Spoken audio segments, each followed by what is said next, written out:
तो आज की क्लास में आप सभी लोग विद्युत धारा के बारे में पढ़ेंगे। विद्युत धारा को अंग्रेजी में इलेक्ट्रिक करंट कहते हैं।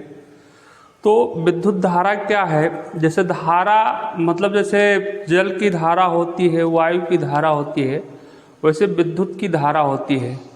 जैसे मान लेते हैं दो वस्तुएं हैं, कोई दो बर्तन है जिसमें पानी भरा हुआ है, ठीक। जैसे एक बर्तन ये है और एक बर्तन ये है, दोनों बर्तन हैं और दोनों में पानी भरा हुआ है, लेकिन इस वस्तु में यहाँ तक का पानी भरा हुआ है और इसमें थोड़ा कम जल स्तर इसका थोड़ा नीचे है। अगर इसको किसी पाइप के द्वारा दोनों को जोड़ दिया जाए, इस प्रकार से इसको हम जोड़ दें, अगर मतलब एक पाइप के द्वारा जोड़ दिया जाए, तो इस वस्तु में से पानी, इस बर्तन में से पानी इस बर्तन में जाने लगता है और जब तक जाता रहता है जब तक कि दोनों का जल स्तर समान न हो जाए। तो मतलब इस प्रकार के प्रवाह को, जो ये बहाव है, उसको हम क्या कहते हैं? जल की धारा कहते हैं। अब विद्युत धारा है तो विद्युत धारा विभव पर बताया जाएगा। जैसे वस्तुएं होती हैं, उनकी जो विभव होता है वो भिन्न भिन्न होता है। कुछ वस्तुएं ऐसी होती हैं जिनका विभव उच्च होता है और कुछ वस्तुएं ऐसी होती हैं जिनका विभव निम्न होता है। मान लेते हैं कोई दो वस्तु हैं और भिन्न भिन्न विभव वाली है। एक वस्तु पर विभव अधिक है और एक वस्तु पर विभव कम है। अगर दोनों वस्तुओं को किसी चालक तार से जोड़ दिया जाए, मतलब किसी चालकीय तार से अगर हम जोड़ दें, जैसे एक वस्तु आपका ये हो गया, ये वस्तु हो गई ये और दूसरी वस्तु हो गई ये भी, और ये दोनों के विभव भिन्न भिन्न है। मतलब इसका विभव अधिक है, उच्च विभव वाली वस्तु है, और इसका विभव निम्न है, ठीक है। इसका विभव निम्न है, मतलब ये निम्न विभव पर है। मतलब इस वस्तु का विभव ज़्यादा है और इस विभव का कम है। अब अगर इसको हम किसी चालक तार से जोड़ दें तो उच्च विभव वाली वस्तु में से धन आवेश निम्न विभव वाली वस्तु की ओर प्रवाहित होने लगेगा। मतलब इससे धन आवेश इस वस्तु में आने लगेगा और आवेश का प्रवाह जब तक होता रहता है जब तक कि दोनों वस्तुओं के आवेश समान ना हो जाए। जब दोनों वस्तुओं का आवेश समान हो जाता है तो आवेश का प्रवाह बंद हो जाता है, ठीक है। तो इस तार में जब आवेश प्रवाहित हो रहा था तो इसमें विद्युत धारा प्रवाहित हो रही थी, ठीक है। मतलब किसी चालक तार में या किसी चालक में आवेश प्रवाह को विद्युत धारा कहते हैं। मतलब जब किसी चालक में आवेश प्रवाहित होता है, आवेश एक स्थान से दूसरे स्थान तक गति करता है, तो उसे विद्युत धारा कहते हैं।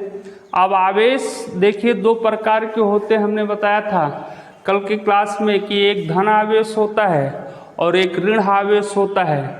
तो अब धन आवेश कौन होता है, ऋण आवेश कौन होता है? अब देखिए, आप पता है कि वस्तुएं जो होती हैं तीन प्रकार के मूल कणों से मिलकर बनी होती हैं।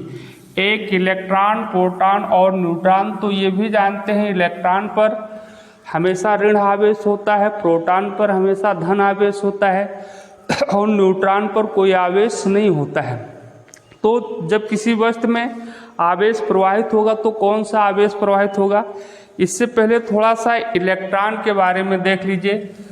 पदार्थ छोटे छोटे कणों से मिलकर बना होता है जिन्हें परमाणु कहते हैं, और परमाणु के नाभिक बीचों बीच में एक धनावेशित भाग होता है जिसे नाभिक कहते हैं, सब लोग को पता है। और नाभिक में प्रोटॉन और न्यूट्रॉन रहते हैं और इनके चारों ओर वृत्ताकार कक्षाएं होती हैं जिसमें इलेक्ट्रॉन चक्कर लगाते रहते हैं, ठीक। ऐसे दूसरी कक्षा हो गई। और किसी परमाणु की जो सबसे बाहरी कक्षा होती है, आउटर ऑफ सेल होता है, मतलब जो सबसे बाहर की कक्षा होती है, उसमें भी इलेक्ट्रॉन रहते हैं, कुछ इलेक्ट्रॉन रहते हैं। तो अब नाभिक इलेक्ट्रॉनों को अपनी ओर आकर्षित करता है। नाभिक अपनी कक्षा में चक्कर लगा रहे इलेक्ट्रॉनों को अपनी ओर आकर्षित करता है, मतलब खींचता है, और एक बल से खींचता है, तो इलेक्ट्रॉनों पर लगने वाला आकर्षण बल उसके नाभिक के दूरी के व्युत्क्रमानुपाती होता है। मतलब इलेक्ट्रॉन नाभिक से जितनी ही अधिक दूर पर होगा उसमें जो इलेक्ट्रॉन होते हैं उस पर लगने वाला खिंचाव बल कम होता है। तो जो बाहरी कक्षा में इलेक्ट्रॉन होते हैं वो आकर्षण, नाभिक के आकर्षण बल कम होने के कारण वो इस सेल से, इस कोश से ये इलेक्ट्रॉन निकल जाता है और ये स्वतंत्र हो जाता है। इलेक्ट्रॉन निकलने के बाद जब स्वतंत्र हो जाता है तो वो अपने परमाणु के बीच में जो खाली जगह है पदार्थों के बीच में, जिस भी धातु का बना है, उसमें स्वतंत्र होकर अनियमित गति हमेशा करता रहता है। और ये इन्हीं इलेक्ट्रॉन को मुक्त इलेक्ट्रॉन कहते हैं। मतलब मुक्त इलेक्ट्रॉन, जो इलेक्ट्रॉन परमाणु के अंदर, मतलब पदार्थों के अंदर अनियमित गति करते रहते हैं, वो मुक्त इलेक्ट्रॉन कहलाते हैं। और मुक्त इलेक्ट्रॉन अनियमित गति करता है, और जब ये मुक्त इलेक्ट्रॉन नियमित गति करने लगता है किसी भी पदार्थ में, वो चालक हो या अचालक हो, इससे नहीं मतलब है। अगर मान लेते हैं ये चालक है, इसमें मुक्त इलेक्ट्रॉन अगर है सपोज दैट, और ये मुक्त इलेक्ट्रॉन अगर इसमें अनियमित गति कर, मुक्त इलेक्ट्रॉन है तो वो हमेशा अनियमित गति करता रहेगा। लेकिन अगर वो नियमित गति करना शुरू कर दे, एक दिशा से किसी एक दिशा की ओर एक निश्चित दिशा में गति करना शुरू कर दे, तो उसमें इलेक्ट्रिक करंट उत्पन्न हो जाता है, विद्युत धारा प्रवाहित होने लगती है। तो मुक्त इलेक्ट्रॉन के कारण ही विद्युत धारा प्रवाहित होती है। तो अब देखिए, कुछ पदार्थों में विद्युत धारा प्रवाहित होता है, कुछ पदार्थों में विद्युत धारा प्रवाहित नहीं होता है। तो इसका कारण मुक्त इलेक्ट्रॉन ही होते हैं। जिन पदार्थों में मुक्त इलेक्ट्रॉन पर्याप्त मात्रा में पाए जाते हैं उसमें विद्युत धारा प्रवाहित होती है, और जिन पदार्थों में मुक्त इलेक्ट्रॉन पर्याप्त मात्रा में नहीं पाए जाते हैं उसमें विद्युत धारा प्रवाहित नहीं होती है। तो जो धातुएं होती हैं उसमें मुक्त इलेक्ट्रॉन होते हैं, इसलिए वो विद्युत के सुचालक होती हैं। और जो अधातु होता है उसमें मुक्त इलेक्ट्रॉनों की कमी होती है, मुक्त इलेक्ट्रॉन होते ही नहीं हैं, इसलिए वो क्या कहलाते हैं, अचालक कहलाते हैं या विद्युत के कुचालक होते हैं। तो विद्युत धारा जो प्रवाहित होती है आवेश के नियमित गति, आप विद्युत धारा की परिभाषा लिख सकते हैं, किसी चालक में आवेश के नियमित प्रवाह को विद्युत धारा कहते हैं। मतलब जब आवेश नियमित गति करना शुरू कर दे, एक निश्चित दिशा में एक नियम से गति करे, मतलब इधर उधर नहीं, मतलब अनियमित गति ना करे, एक नियमित गति करे, तो उसमें विद्युत धारा प्रवाहित होने लगती है। इस प्रकार से परिभाषा आप लिख सकते हैं, किसी चालक में विद्युत आवेश प्रवाह की दर को विद्युत धारा कहते हैं। किसी चालक में, किसी चालक में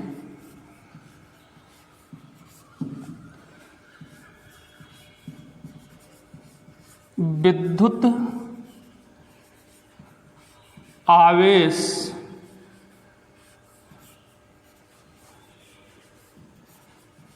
के नियमित प्रवाह की दर को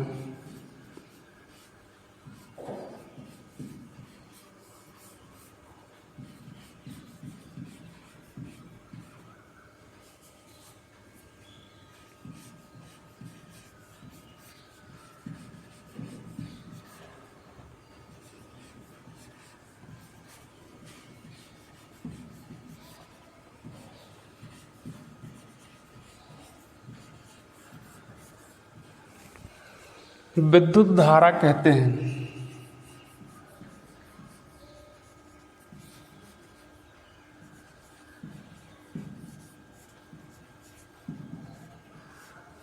मतलब जब किसी चालक में कोई आवेश नियमित प्रवाह करता है, मतलब प्रवाहित होने लगे, तो उसकी दर जो होती है विद्युत धारा के, विद्युत आवेश के प्रवाह की दर को विद्युत धारा कहते हैं। मतलब किसी भी चालक में अगर आवेश नियमित गति करना शुरू कर दे, एक नियम से गति करना शुरू कर दे, तो उसमें करंट उत्पन्न हो जाता है, विद्युत धारा प्रवाहित होने लगती है। और विद्युत धारा को आई से प्रदर्शित करते हैं, या तो आप स्मॉल आई से या कैपिटल आई किसी भी आई से प्रदर्शित कीजिए, कोई दिक्कत नहीं है। इसे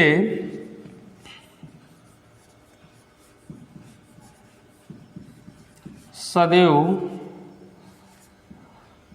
आई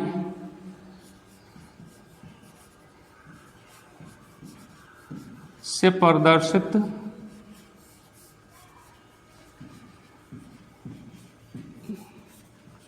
करते हैं।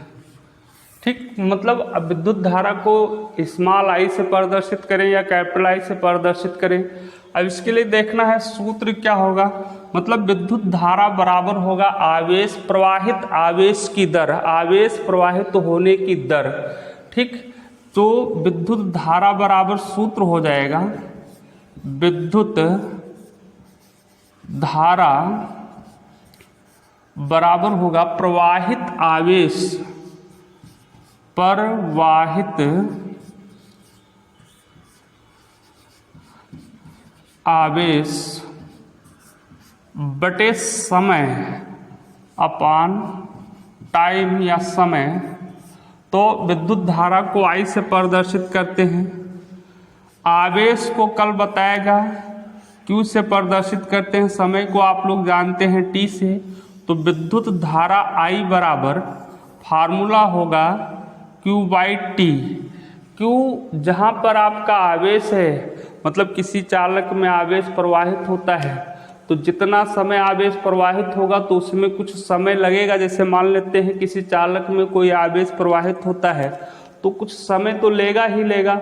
तो जितना आवेश प्रवाहित होता है उस आवेश की मात्रा को जितना समय प्रवाहित होने में लगा उससे भाग देने पर जो राशि मिलेगी उतनी विद्युत धारा प्रवाहित होगी। जैसे इधर देख लीजिए, मान लेते हैं किसी चालक में 25 कूलाम का आवेश 5 सेकंड या 4 सेकंड तक प्रवाहित होता है। मतलब किसी चालक में कुल कितने आवेश प्रवाहित होते हैं? 25 कूलाम का आवेश प्रवाहित होता है, 25 कूलाम। और समय t बराबर दिया गया, मान लेते हैं 4 सेकंड। मतलब किसी चालक में 4 सेकंड में 25 कूलाम का आवेश प्रवाहित हुआ तो कितनी विद्युत धारा उत्पन्न होगी? तो विद्युत धारा I बराबर सूत्र आपके पास Q अपान टी। तो Q के स्थान पर 25 और T के स्थान पर 4 से 25 को भाग कर दीजिए तो 4 छक 24, एक बचा, दसवां लगा दिए 10 हो गया, तो 4 दूनी 8, 2 बचा 4 पंचे 20।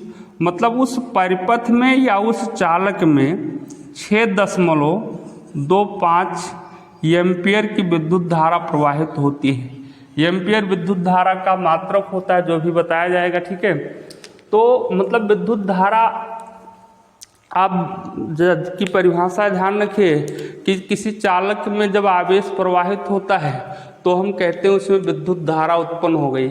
और वास्तव में विद्युत धारा कुछ नहीं होता है, केवल तार में, चालक तार में जो चालक होते हैं उसमें आवेश गति करना शुरू कर दे, चाहे धन आवेश गति करना शुरू कर दे या ऋण आवेश गति करना शुरू कर दे, तो चालक में विद्युत धारा उत्पन्न हो जाती है। लेकिन चूंकि धन आवेश गति नहीं करते हैं, क्योंकि प्रोटॉन पर धन आवेश होता है और प्रोटॉन परमाणुओं के बीच नाभिक में होता है। नाभिक में होने के कारण वो अत्यंत आकर्षण बल के कारण बंधा होता है, तो प्रोटॉन गति नहीं कर सकता है। इसलिए इलेक्ट्रॉन गति करते हैं और मुक्त इलेक्ट्रॉन गति करते हैं। तो विद्युत धारा की उत्पत्ति के लिए मुख्य रूप से उत्तरदायित्व मुक्त इलेक्ट्रॉनों का है। मतलब किसी चालक में जब मुक्त इलेक्ट्रॉन गति करते हैं तभी विद्युत धारा प्रवाहित होती है। तो आपको विद्युत धारा की परिभाषा याद रखनी है। किसी चालक में विद्युत आवेश के नियमित प्रवाह की दर को, नियमित प्रवाह की दर को विद्युत धारा कहते हैं और इसे I से प्रदर्शित करते हैं। चाहे कैपिटल आई से प्रदर्शित किया जाए या स्मॉल आई से प्रदर्शित किया जाए। और विद्युत धारा आई बराबर फार्मूला होता है Q/T।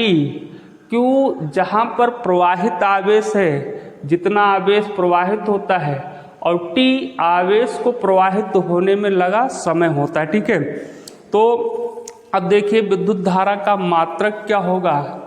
तो मात्रक तो वैसे जानते हैं एम्पियर होता है, लेकिन वैसे नहीं, निकाल के देखें क्या होता है विद्युत धारा का मात्रक।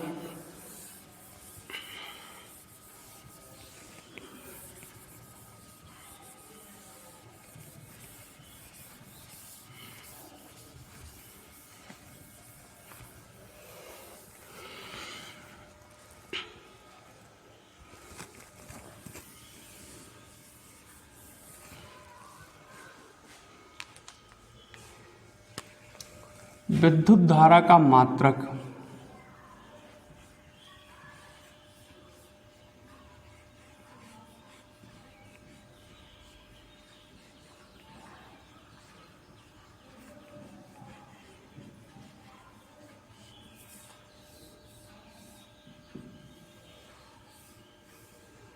विद्युत धारा का मात्रक पता करने के लिए आपको सूत्र का पता होना चाहिए। ठीक है, मतलब सूत्र भी आपको विद्युत धारा बराबर आई बराबर बताएगा आवेश बटे समय, मतलब प्रवाहित आवेश बटे समय। तो धारा का मात्रक, विद्युत धारा का मात्रक हो जाएगा विद्युत धारा का मात्रक बराबर, यहाँ से आप निकाल सकते हैं प्रवाहित आवेश का मात्रक या आवेश का मात्रक। तो आवेश का मात्रक बटे आपका होगा समय का मात्रक, समय का मात्रक।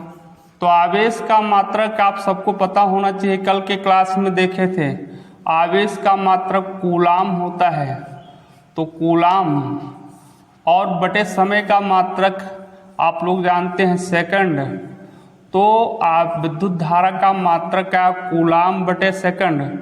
इसको लिखा जाता है कूलाम प्रति सेकंड। मतलब विद्युत धारा का मात्रक जो होता है कूलाम प्रति सेकंड होता है। यहाँ से निकालने पर मिलता है कूलाम प्रति सेकंड। कूलाम बटे सेकंड को ही कूलाम प्रति सेकंड कहते हैं। तो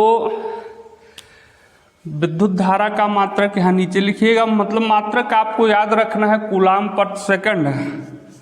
अतः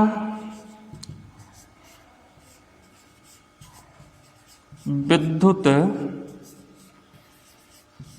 धारा का मात्रक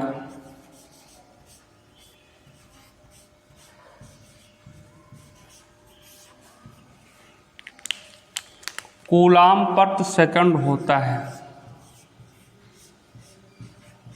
कूलाम प्रति सेकंड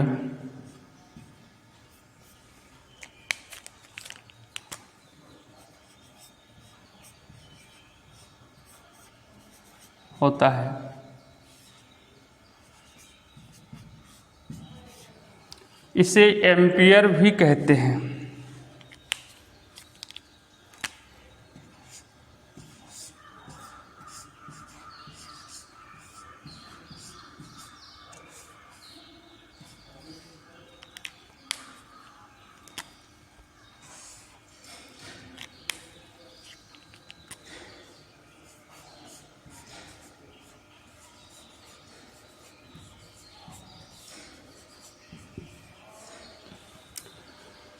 विद्युत धारा का मात्रक कूलाम प्रति सेकंड देखे निकल के आया, लेकिन इसको एम्पियर कहते हैं। जो कूलाम प्रति सेकंड है उसी को एम्पियर भी कहा जाता है। एम्पियर इसलिए कहते हैं, फ्रेंच वैज्ञानिक आंद्रे मेरी एम्पियर के नाम है, और इनका नाम है, फ्रांस के एक वैज्ञानिक थे जिनका नाम था आंद्रे मेरी एम्पियर, और इन्होंने ही विद्युत धारा के बारे में बताया था, इसीलिए इनको सम्मान देने के लिए विद्युत धारा का मात्रक रखा गया है एम्पियर, और इसी मात्रक को एसआई मात्रक कहते हैं।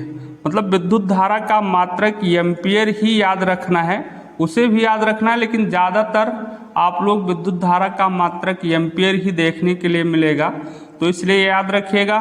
मतलब कूलाम पर सेकंड होता है और उसी को एम्पियर कहते हैं, क्योंकि जो इसके वैज्ञानिक थे आंद्रे मेरी एम्पियर, उनको सम्मान देने के लिए इन्हीं के नाम के आधार पर विद्युत धारा का मात्रक रख दिया गया एम्पियर, और एम्पियर को सदैव कैपिटल ए से प्रदर्शित करते हैं। इसे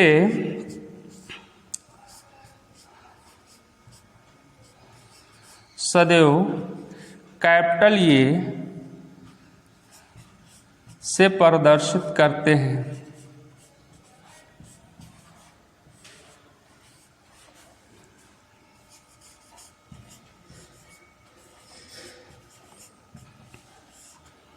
प्रदर्शित करते हैं मतलब कहीं पर अगर लिखा है 1.2 ए, तो इसका मतलब लिखा है 1.2 एम्पियर।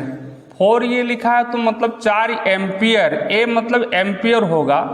2.5 ये लिखा है तो इसका मतलब 2.5 एम्पियर, मतलब उस चालक में 2.5 एम्पियर की विद्युत धारा प्रवाहित होती है।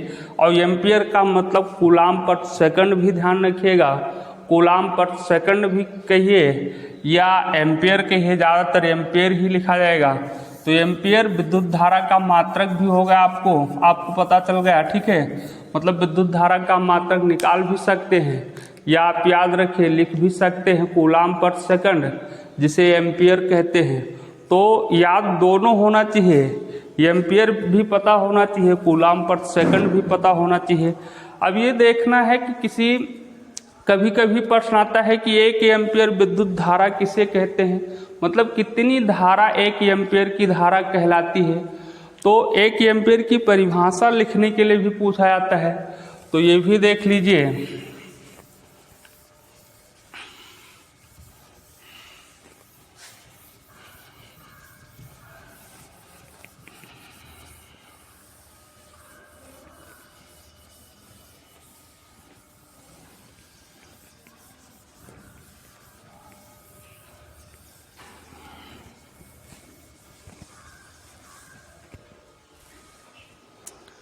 एक एम्पियर की परिभाषा, एक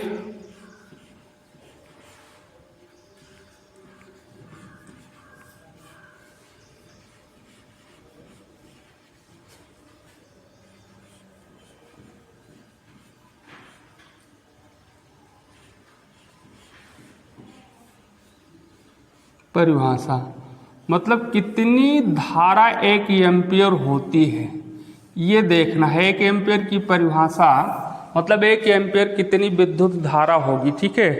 तो इसके लिए अगर हम मान लें कि किसी चालक है और उस चालक में 1 कूलाम का आवेश 1 सेकंड तक प्रवाहित होता है, तो उसमें कितनी धारा प्रवाहित होगी। अभी आप देखे थे कि अगर 25 कूलाम का आवेश 4 सेकंड तक प्रवाहित होता है तो उसमें 4.25 एम्पियर की विद्युत धारा प्रवाहित हुई थी। तो यहाँ देखें, यदि ऐसे आप निकाल सकते हैं, कुछ याद करने वाली बात नहीं है। यदि आवेश या प्रवाहित आवेश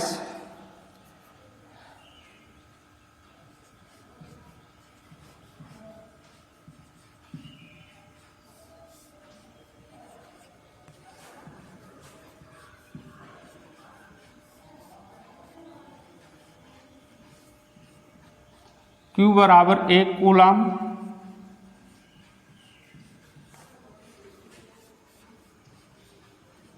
तथा समय T बराबर 1 सेकंड। मतलब कोई परिपथ है जिसमें 1 कूलाम का आवेश 1 सेकंड तक प्रवाहित होता है, मतलब 1 सेकंड तक 1 कूलाम का आवेश प्रवाहित किया जाता है।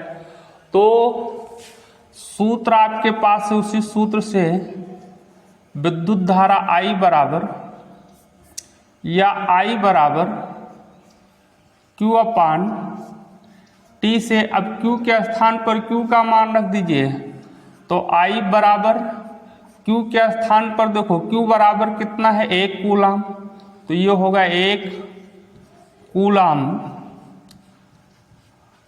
बटे T है, तो T बराबर 1 सेकंड, तो 1 सेकंड, और जब 1 को 1 से भाग करेंगे तो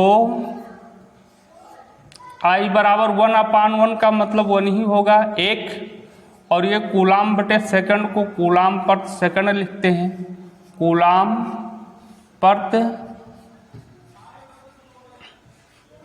सेकंड, तो I बराबर हो गया 1, और अभी बताया गया थोड़ी देर पहले देखे कि कूलाम पर सेकंड को ही एम्पियर कहते हैं, जो कूलाम पर सेकंड होता है वही एम्पियर कहलाता है, तो कूलाम पर सेकंड को एम्पियर लिख सकते हैं, तो एम्पियर 1 एम्पियर हो गया, मतलब I बराबर 1 एम्पियर आया। और 1 एम्पियर कब आया, जब 1 कूलाम का आवेश 1 सेकंड तक प्रवाहित हुआ, मतलब 1 सेकंड तक 1 कूलाम का आवेश प्रवाहित हो तो उसमें उत्पन्न धारा का मान 1 एम्पियर होगा। यदि किसी चालक में या किसी तार में, कोई भी पदार्थ में, किसी भी पदार्थ में जिसमें भी विद्युत धारा उत्पन्न होती, प्रवाहित हो सकती है, उसमें अगर 1 कूलाम का आवेश 1 सेकंड तक प्रवाहित किया जाए तो उसमें उत्पन्न विद्युत धारा का मान 1 एम्पियर होता है। मतलब नीचे आप परिभाषा लिख सकते हैं कि एम्पियर की, यहाँ से क्लियर है। मतलब जब हम 1 कूलाम का आवेश प्रवाहित किए किसी चालक में और 1 सेकंड तक प्रवाहित किया तो विद्युत धारा का मान निकाला तो पता चला 1 एम्पियर आया। तो इसी के आधार पर लिखोगे, यदि किसी चालक में, यदि किसी चालक में 1 कूलाम का आवेश, 1 कूलाम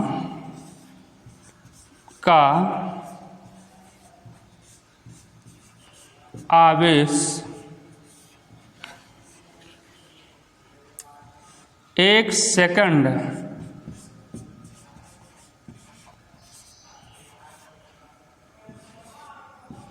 तक प्रवाहित हो या प्रवाहित किया जाए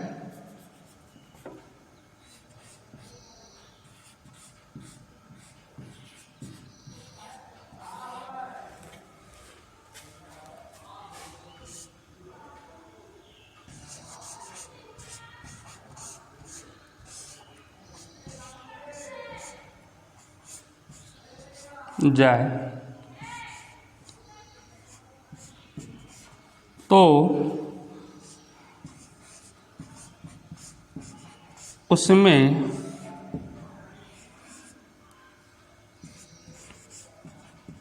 उत्पन्न धारा का मान, उत्पन्न धारा या विद्युत धारा, धारा शब्द यहाँ विद्युत धारा से ही लिया जाएगा, उत्पन्न विद्युत धारा का मान 1 एम्पियर होता है, 1 एम्पियर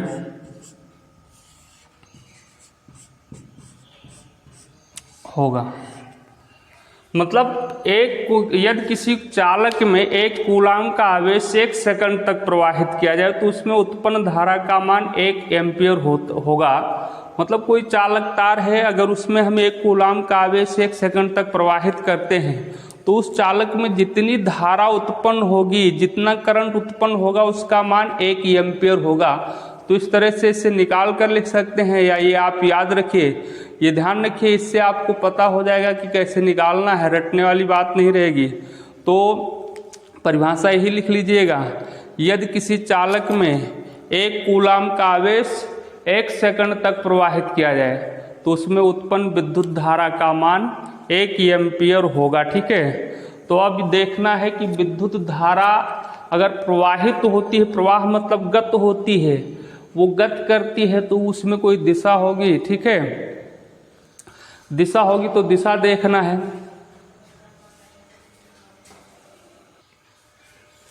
तो विद्युत धारा की दिशा, डायरेक्शन ऑफ इलेक्ट्रिक करंट, मतलब इसमें ये देखना है कि किसी चालक में विद्युत धारा किस दिशा में प्रवाहित होती है, किस दिशा में चलती है, किस डायरेक्शन में चलती है।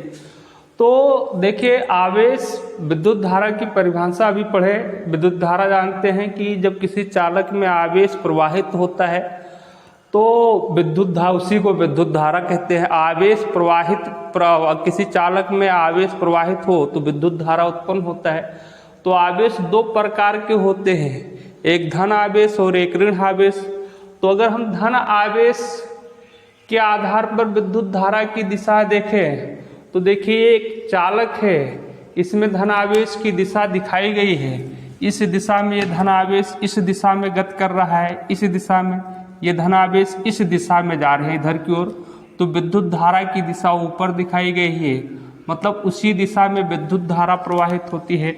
मतलब किसी चालक में विद्युत धारा की दिशा अगर धन आवेश के गति की दिशा के आधार पर देखें तो उस चालक में विद्युत धारा की दिशा वही होती है जिस दिशा में धन आवेश गति करता है।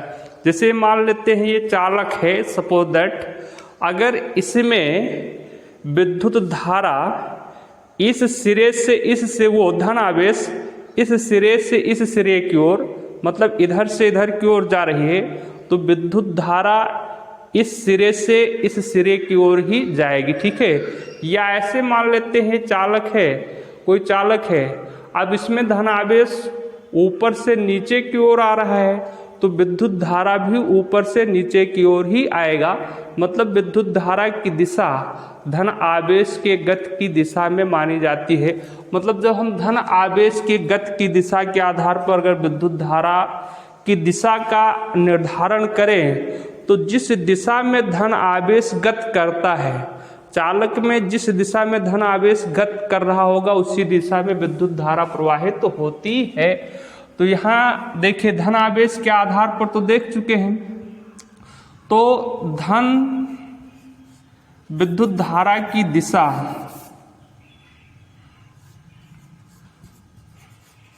विद्युत धारा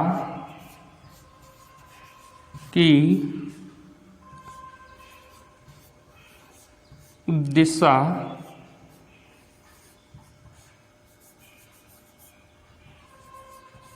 धन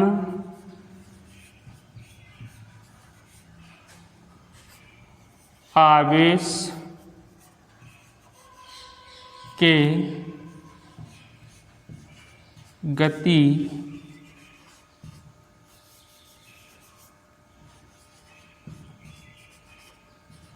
की दिशा में, मतलब विद्युत धारा की दिशा जब हम धन आवेश की गति की दिशा में अगर धन आवेश से तुलना करके पता करते हैं तो जिस दिशा में धन आवेश गति कर रहा होगा विद्युत धारा भी उसी दिशा में प्रवाहित होगी। लेकिन अगर हम ऋण आवेश की दिशा से तुलना करें विद्युत धारा की दिशा, ऋण आवेश की दिशा और विद्युत धारा की दिशा बतानी हो तो अब यहाँ पर यही दूसरा चालक ये है, इसमें ऋण आवेश तो उसी दिशा में इस दिशा में प्रवाहित हो रहे हैं, ये इस दिशा में, विद्युत धारा की दिशा ऊपर दिखाई गई है तो ये इधर की ओर प्रवाहित हो रही है, मतलब इसका विपरीत है। और मतलब विपरीत है मतलब जिस दिशा में ऋण आवेश गति कर रहे हैं विद्युत धारा उसके उल्टे दिशा में प्रवाहित होती है, मतलब ऋण आवेश के विपरीत दिशा में होती है। विद्युत धारा की दिशा जो होती है ऋण आवेश के विपरीत दिशा में मानी जाती है। जैसे ये मान लिया गया ये चालक है, अगर इस चालक में ऋण आवेश की गति की दिशा देखी जाए, सपोज दैट ऋण आवेश इस चालक में ऊपर वाले सिरे से नीचे वाले सिरे की ओर आ रही है, मतलब ऋण आवेश ऊपर से नीचे की ओर गति कर रहा है तो विद्युत धारा ऊपर नीचे से ऊपर की ओर गति करेगा। मतलब ऋण आवेश इधर की ओर आ रहा है इस प्रकार से तो विद्युत धारा इधर की ओर जाएगी। मतलब विद्युत धारा की दिशा ऋण आवेश के गति के विपरीत दिशा में मानी जाती है। मतलब जिस दिशा में ऋण आवेश गति करता है उसके विपरीत दिशा में विद्युत धारा प्रवाहित होगी। चूंकि तो पहले ये लिख लेते हैं, ठीक है। तथा ऋण आवेश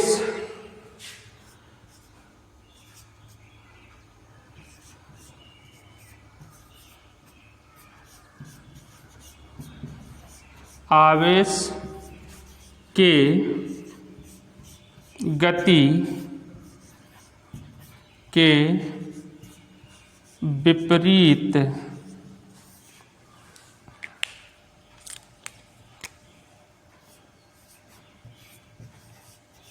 दिशा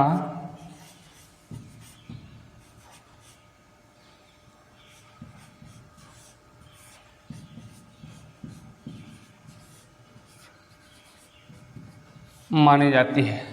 मतलब विद्युत धारा की दिशा धन आवेश के गति की दिशा में और ऋण आवेश के गति के विपरीत दिशा में होती है।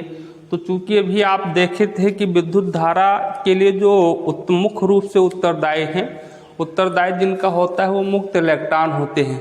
मतलब किसी चालक में विद्युत धारा मुक्त इलेक्ट्रॉन के गति के कारण उत्पन्न होती है। तो मुक्त इलेक्ट्रॉन जो होता है उस पर ऋण आवेश होता है। तो मतलब मुक्त इलेक्ट्रॉनों के गति की विपरीत दिशा में मानी जाती है।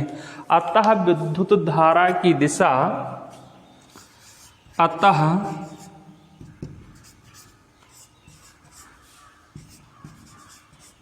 विद्युत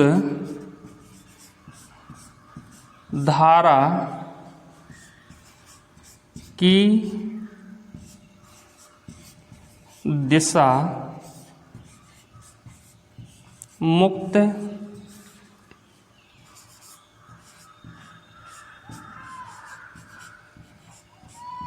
इलेक्ट्रॉनों के गति के विपरीत